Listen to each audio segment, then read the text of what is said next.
Welcome to BnB Studios, the home of Central Coast Rugby. Let's get stuck into another week of opinions and oversights from Berner and Bathy as they bring us the latest news. Good chat, good footy, good fun. Take it away, boys. Hey, Tomo, got the brand new recording. Tomo's back. Tomo's back and good to go. Yeah. But Bathy, the listeners don't care how your week was this week. They're tuned in for one reason and one reason only, and that is to hear you grovelling. A grovelling apology for some false truths that you released last week. Yeah, I did. And usually we're very supportive of each other, and if we make a mistake, we'll back each other up. But when we got the text last week to say Eric Tweedale was alive and well, that was just one that I was happy to leave to Bathy. Went back, confirmed that it was Bathy that said it. I obviously was passive in it. But, you know, I wasn't going to call him up on such a big thing. So this is Bathy. I'll hand it over to you first, and then I'm going to get a special guest on. Look, I I've got nothing. I've obviously misheard a news report, and I thought I heard that Eric Tweedale had died, and getting a text message from Larry Thompson saying, "Hey Bathy, Eric's alive and well. What are you doing?" I got no excuses. It was a massive stuff up, and Eric, who I know is an avid listener of the podcast, he nearly fell off his chair when he found out he was dead. Yeah. But anyway, once he picked himself up, he realised he was all right, and we went from there. Right. But it caused a few ripples amongst the community, of which I apologise for. Well, we're going to give John Kenney a call, who's a Woy Woy great, and one of Eric Tweedale's close friends, who thought that he lost one of his close friends last week. So let's just see what he has to say. We'll get him on the line here. Sorry, JK. He's one of the great men, JK. He is. Hi, Bathy. It's Berner, mate. You don't want to speak to Bathy at the moment. Welcome to the podcast. Mate, I'm just going to ask you a quick question. Last week would have been about Wednesday, Thursday, when you found out some news. Can you talk us through the scenario, what unfolded last week for you personally? Yeah, well, it was about 11:15, and my wife and I were just going to drive somewhere, and I received a text message, and I don't touch the phone or text message when I'm driving, so I thought I'd answer before I started, and the message was from Larry asking me, had Eric Tweedale passed away? He heard Bathy mention it on BnB. He said, I hope it's not correct. And it was pretty upsetting for me. So I'd only spoken to Eric a few days before, or about a week before. And I just text back to Larry that I'd check with, that I hadn't heard that. And I'll check with Fab and give him a call back. Well, I rang Fab, and he was a bit concerned too, but he said he hadn't heard because he speaks to Eric nearly every day. And Fab said, I'll ring you back. And Fab rang back and said, everything's fine, mate. Not a problem. Not a problem. He's good. I said, thanks, mate. Well, I'll ring Larry. And I rang Larry back, and he said, oh, thanks for that. The Bathy must have got it wrong. So I said that he's got it wrong, but it wouldn't have been an intentional thing. And what happened? Sadly, Jimmy Phipps passed away in October. Yeah, and that was the news that was meant to be told. Yeah, I think that's where I got a little bit confused because he was the oldest wallaby. He was, and now Eric is the oldest wallaby now. No. So I'm getting that wrong as well. Yeah, you got that wrong, mate. But that's okay because Jimmy was 89 when he passed away. Right. Eric will be 101 on the 5th of May this year. Right. Yeah. And he's terrific. And Jimmy was a fantastic bloke. They were both honorary members of Woy Woy Rugby Club. Fab introduced me to both of them probably about 2010. And Jimmy played in the centres for Australia. I think he had about 11 games. Back in 53, I think he started. He played first grade when he was 17 in a grand final. Tough rugby back in those days, the 17-year-old. Oh, it was tough, mate. And like I think there's a good interview by Gordon Bray on the ARU side. I think it's the ARU side with Jimmy Phipps, and also there's another one with Eric Tweedale. You should have a look at it. But I think that Jimmy, from memory, said that he turned up to play third grade for Gordon, in the grand final. And Trevor Allen was, one of the greatest wallabies ever. He was captain of first grade and said, "You're playing first grade today." Jesus. So he played in that grand final, and he got knocked out by Rex Mossop. He told me that a few times. But Jimmy was such a lovely man, and funny enough, in Bathy, I picked him up, some time ago, when I first met him to go somewhere. I said, "I'll pick you up, mate. Where do you want to go?" And "Where do you live?" He said, "Wallaby Street." "Woy Woy." I said, "Wallaby Street?" Yeah, he said, "Wallaby Street." "Well," I said, "Was that designed, did you buy there because you're a Wallaby?" He said, "No, mate, it just worked out that way." But he was a lovely man, and we miss him, and, we see Eric whenever we can. And you can see Eric now. We can see Eric now, and I understand how those things happen. And you guys do a great job on that podcast, and I hadn't heard it then, and I did listen later on, and I thought, well, Larry was right. That's what Bathy said. Well, and have been the intentions. JK, I appreciate you letting me off lightly, mate. You're lightly. One of the great humans. I appreciate that. Thank you. Actually, and you. So what happened? Sorry. I was going to say when we spoke about Eric last week and presenting the jerseys, you were the man that got Eric to come down to us and with that invitation. Yeah. Well, he's just a fantastic bloke, and even now he's so articulate and he speaks that well. And does he speak highly of me anymore, or does he? No, well, you've reincarnated. I don't know whether he's heard that. I'm going to go around and play in your podcast in the next few days, because I said I was going to call and see him one day, and but he'll laugh at that. He will really laugh at that. But when we brought him along, I asked him would he present the jumpers, because I think that's a great tradition to do that, and he said, "Yeah, I will," and it's fab to come, and so I picked them both up, and Eric said to me, "I don't know what I'm going to say." I said, "Mate, you'll be terrific," because I knew he would be. Yeah. And I only wish now that I'd had the technology. I knew how to use it. And I still don't know how to use it real well now. Yeah. But I videoed him presenting those jerseys. Yeah, it was a great moment, wasn't it? He just spoke well, and they all loved it. And it was a great game. It was a good win for us. And and I remember Burner scored that terrific try, and yeah, he does probably the best on the ground. No, he said he didn't remember it, but I remember saying to you, and we had a great. Carl helped us out. Everyone helped out with getting the team there. Yeah, I think Tunnos was I think Rimba or the Razorbacks or Rimba that had a ban on them. The coach wouldn't let them play on that day because they were high up in the competition, but Tunno said, "I'm coming anyway." Yeah, probably. I think that was the case, and that was all right. But anyway, yeah, great man. I think you. Oh, he was a great man, yeah. And I think you said to me, "Can I pick the 3, 2, and 1?" And I picked Burner for the 3. Yeah. Mate, I don't remember getting the 3. So what happened between then and the presentation? I was going to say, let's be honest, JK. You started drinking at midday, and the game didn't kick off till 3:30. But I said to Bathy, well, Bathy said, "You're just showing Woy Woy bias." I said, I think I can't remember. I said, "No, mate, when I went into these things, I threw away the bias and followed everyone. And I never knew who Bathy sort of followed. I didn't know whether it was a Terrigal or a Vapor." And the cash in his pockets. Have you been drinking again, JK? No.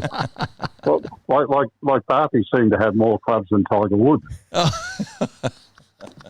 I've only been involved with one club, JK. One club. But it was all good, mate. We had a great day, and that was a good thing. And Terry Flynn helped us out, and he's no longer with us, and he was a sensational fellow as well. So yeah, that brought back a lot of memories for that day, and against the Army. Yeah. JK, this Friday, is it the Friday? Yeah, this Friday is the season launch for Woy Woy. Do you want to tell listeners what happens with that, or I'll give them a bit of an intro? It's obviously held at the Mantra every year, and you guys get a guest speaker. That's not the Mantra, mate. It's not the Mantra. It's Edlong Diggers. I used to go there as an 18-year-old. Get blind at the Mantra. It's now Edlong Diggers. Yeah, it's Edlong Diggers. They are a separate thing. I know that because I tried to get some sponsorship out of, so could the Mantra give us a room years ago, and they said, no, we're not aligned to them. So it's definitely Edlong Diggers. But it's Diggers, mate. So it's just a... So what's happening this Friday? this Friday we have there's 250 people booked in so far. How good's that? The great man Peter Fenton is the MC. He does it every year, and he's just outstanding. He's the ringmaster. He keeps everyone in check, and when people speak, he has a polite way of keeping them quiet. And we have the guest speakers this year, Andrew Merton. Yeah, how good. The All Black number 10, and Matt Burke, the Australian fullback. Good stuff. I've seen both of them before, and they're both fantastic. So that's how it is. We have we do a raffle and have a couple of auctions. We don't overdo that, but it's been a very successful thing for 2013. We started. You're right. Any tickets left? 250 people probably sold out. Yeah, we try to. You could probably get in touch with me, and I'll try and squeeze a couple in. Because if it gets a bit more than that, and I think we had more than that when John Earls was the guest speaker in 2014. The first one was Nick Farr-Jones, and then we had John Earls and then George Gregan. And when they get down, you've been in there, Bernie, you know that room. Yeah. When they get down that side towards the door, it's a bit on the side, although that's all relatively close, but it's not a good viewing area. It's okay. I mean... But yeah, if they'd let me know by tomorrow, I could see what I could do, because there is dropouts at times on the day, and it'll be successful. All right, if anyone's watching this beforehand, get on to JK. You might be able to sneak some. That's it. Sneak some tickets. Sounds like a great day. It does. JK, thank you very much for picking up the phone. Thank you very much for rubbing into Bathy, and on behalf of the BnB podcast, we're very sorry for your temporary loss last week. And we're very glad that you are now whole and you have a best mate back after some scary hours. Some misinformation. Good on you, JK. Thanks, mate. Thanks mate. Easy. Cheers. Good on you, fellas. Thanks for going easy on me. See you, Bathy. Okay, see you, mate.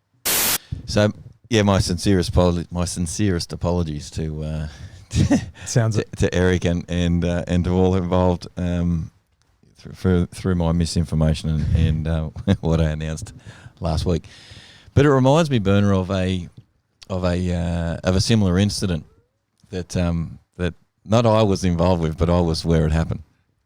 A guy called Andrew Dove, Andy Dove, played for the Terrigal rugby side in the 80s, and by all reports was a really good rugby player. And we had a Legends Night up at the rugby club once, and I'll call him out here too, former president and life member of the Terrigal Trojans Rugby Club, Craig Adams, or Stretch as we affectionately known him. He was unveiling the Legends 80s side, and it was made clear to Stretch that Dovey had passed away. He wasn't with us, and when he called out his name, he's going, Dovey, get up here, mate! Someone get Dovey up here. And I go, Stretch, he's not here. So anyway, where do you go? Like when you're in the moment as well. Like at least when you did it, there was.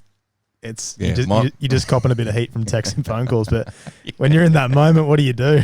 Yeah. Anyway, so I considered that a Craig Adams moment in my book. So Stretch, if you're listening, I've just thrown you under the bus, mate. Sorry, pal. That is brilliant. At least you could recover. At least you had time to prepare an apology. Whereas in the moment, it's a little bit different. Yeah, a bit tough for him. Now, speaking of apologies, mate, do you want to apologise to the viewers about what you've got on today? Yes. So what I thought would be a good idea. Can you just drop your leg so the camera can get how tight that jersey is? We can sort of see. I wonder if we can stand up. Don't do that, crikeys. So for those of you who aren't watching on the podcast, Burner has got his, what was it, 2009? Or 11, I can't remember. It was the very first invitational Central Coast side to play Army, and we'll just say, Kane's rather rotund than he was back then, and so he squeezed himself into that jersey, and I might say it's looking very modern day. Well, I've watched a couple of movies in my time where I see some ladies wearing a corset, and I think that must be really uncomfortable. This is how I feel right now, because it's a very, very tight and hard fabric. There's not a lot of room to move in it. Yeah. And it's squishing a lot of things together. The lungs are trying to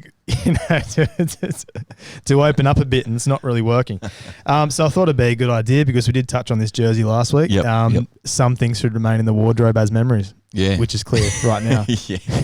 Either that or not worn. We could still see it, but just don't put it on. But that was a good day.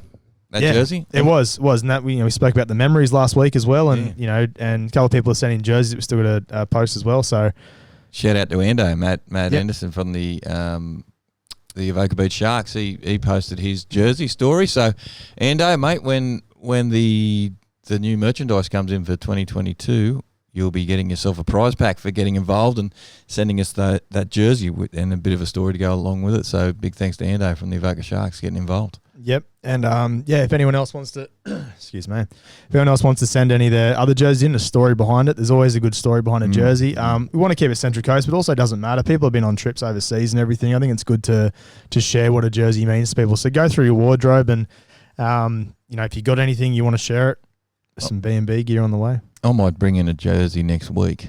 Not from the Central Coast when I was overseas and played overseas. And there's a bit of a story to go along with that. A bit of a laugh at my expense. So, I might wear that next week and I'll share the story. I look forward to it. I was looking at home today and I had Western Force and Rebels jerseys. And there was obviously you know how to pick them, don't you? Yeah, I know. There's times when I think, maybe this is it's a good team to follow or whatever, because I went down to Melbourne, watched a couple of games and got behind the Rebels and stuff when the Force weren't there. Yep. And then I was looking at them to wear something in today. I'm like, it's got to be this. I'd rather look like this than be comfortable in a Force or in a and they're not too bad, but definitely a Rebels jersey, because horrible. Yeah. Anyway, you went. I will get on to how was your week and more your weekend. Right, yeah. How was it? It was good. I went down to Canberra. Yep. Went and watched the Waratahs play the Brumbies, and that was a good day at the rugby. Wet, rainy. The game was okay in patches. It was good. The Waratahs warmed into the match, which is great. But mate, I love Canberra Stadium. I love Newcastle. I haven't been down there. Oh, mate, it's so good. It's a lot like Newcastle Stadium. It's easy to get to and get out of. Yep. Really good place, and had a great weekend down there. It's great. It was good. And did you watch any other Super Rugby games at all? Didn't see any at all. That was it. Good chat. Yeah, great chat. Yeah, thanks. I'm glad I really let him with that question there. You gave me heaps, so I don't know where to really go from here. You did want to talk about something, though, that I've now lost my train of thought. You can see how poorly you really received that. What? Mate, that was like episode 1, like back in the first season of just us asking questions and one-word answers, closed questions. What was I going to talk about? What were you going to ask me? No, there was something else we we're going to talk about in this segment. Don't know. Let me check my notes. We can't put this to air, surely. I think we can. This is the behind the scenes. It becomes a reality. Corrections. Whilst we're talking about what? Corrections. I wasn't thinking that. No, I forgot to make a friend of the show. Called me up and took great joy in correcting me again. Not only was Eric alive. Well, that's a good correction to have. Great correction. Someone else rang me and, just go, Matt Cobain's not at the Rebels. Matt Cobain's now, he's coaching in Japan. Matt Cobain was at the Rebels. He's no longer anymore. So, correction. You have taken the nappy off Carrierong for the bed shitter of the year. Yeah. You've already taken it. I don't know if anyone. I don't think any sporting team on the Central Coast can take the nappy away from you this year. It's been a tough week. I've got quite a few things wrong, and that's not unusual for me. But one thing I can tell you, mate, is hopefully it gets better. And if people are going to ring up every time I get something wrong, don't bother.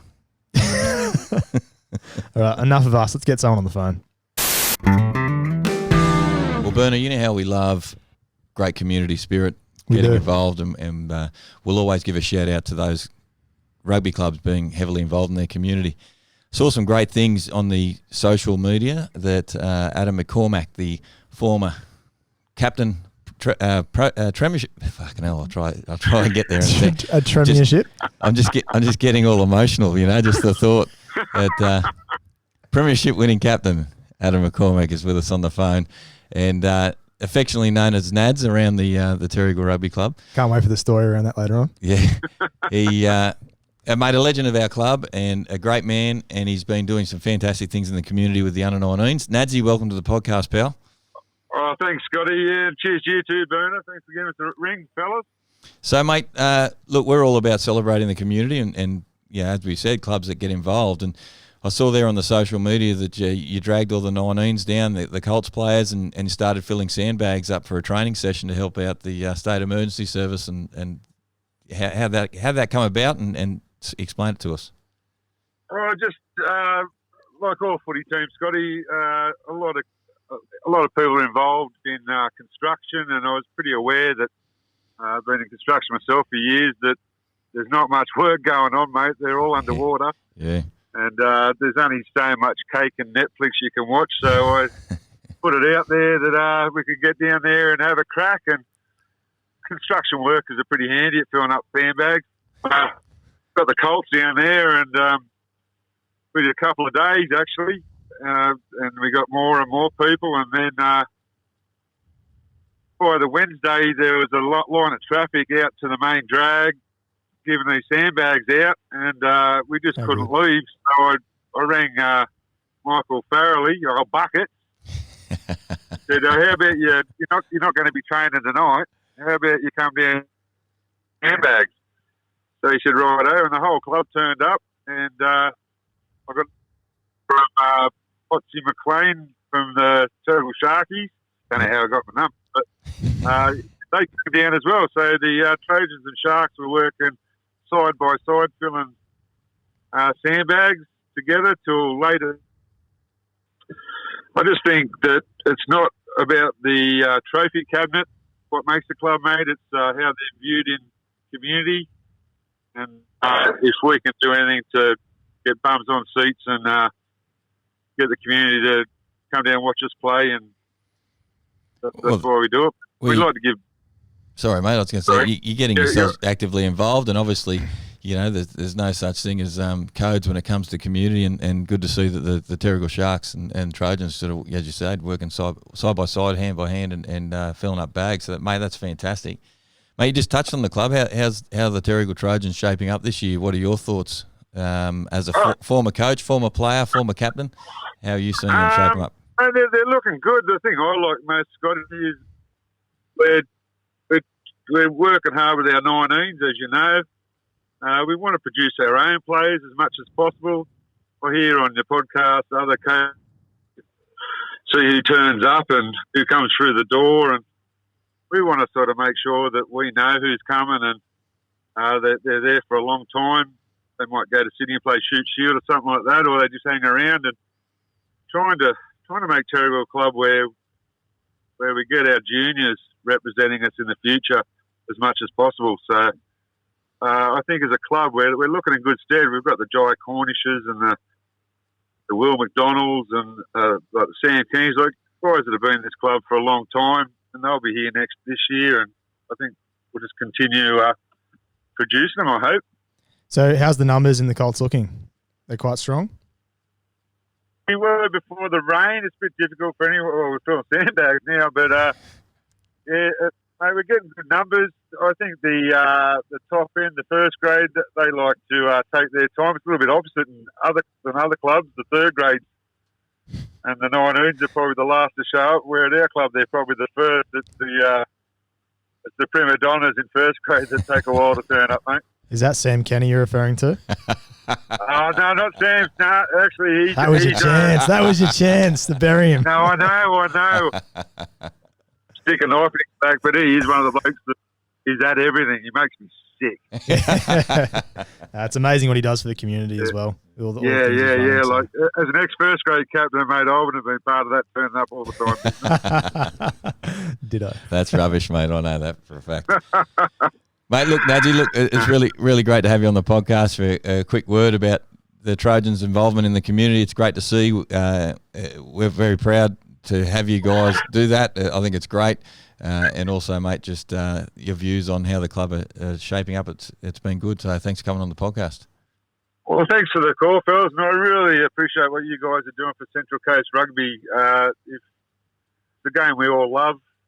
And whatever we can do to make it thrive, I think hats off to you and everyone else that's having a real crack at keeping it alive, mate. Good on you, pal. Cheers, appreciate the words. Thanks, mate. See you on a Saturday. Boys. Take care. See ya. Bye. Well, Bathy, there's a a competition on this weekend. Do you want to talk the listeners through it?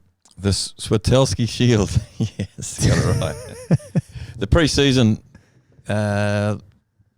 little gala day that the Central Coast have organised and last year, but to give all the clubs the opportunity to get a run. It's hard to organise trials, hard to organise fields. Imagine, especially with all the rain that's been going on, it'd be bloody near impossible. The great news is that the Tuggerah sporting fields that the Central Coast have organised are open, and women and men's are going ahead this Saturday. So for those of you who don't have a trial because your club has a field that's just bogged out or whatever the case may be, you're not a player or you're just someone that wants to go and watch. Yeah, Tuggerah sporting fields, that's where it's on.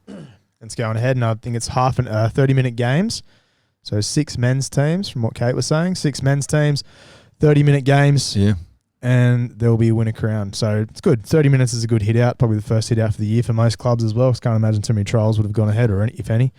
I'll tell you what will be interesting, mate. We've got five Central Coast sides in, and one side I think from Sydney that had a trial organised with one of the Central Coast sides. So yeah, obviously they've come in to play, and why wouldn't you? It's going to be interesting to see though what happens to those 9 clubs that didn't participate. I can't see anyone getting a trial in. Arimba obviously have their own field. Yeah, I think Arimba's playing. They got one this week or next week or something. Yeah, against with Newcastle Union, I think. Yeah, Nick Meyer said the other week. Newcastle Union Maitland maybe. Anyway, who cares? What about those? Let's take Arimba out of the Razorbacks out of the equation because they've got their own field that they can play on if they can actually play on it. Yeah. Where does that leave those 4 clubs? Well, I mean, if you're playing your first game,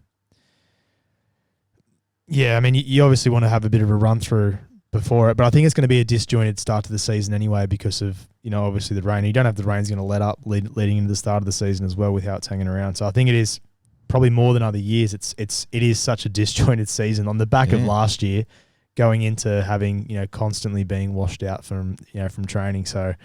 And even, Rimba do have their own ground, so they can sort of dictate terms, but it's still not motivating for those players to sort of get back into it and do it when you're going to train in the mud. So it's also that fine balance too of doing a hell of a lot of damage. Yeah, exactly. So that it's not as if they got a leg up or anything like that, but they're still to motivate all the players to get back and and do that as well. So I mean, you'd obviously want as many hit outs as you possibly get because it's not like it hasn't been like years past where you've got plenty of opportunities. Yeah, and we've got 5 women's teams playing as well. So that'll I'll just turn that phone off. That'll be good for the women to get a run around and after the success of the 7s. Yep. So made a good day out at Tuggerah.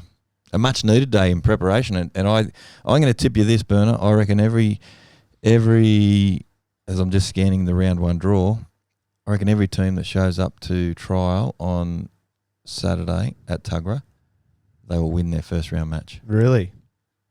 It's a big call. Oh, maybe. No. You've called that. I've just seen Woy Woy play. And you've had it. I've just seen Woy Woy play the Razorbacks.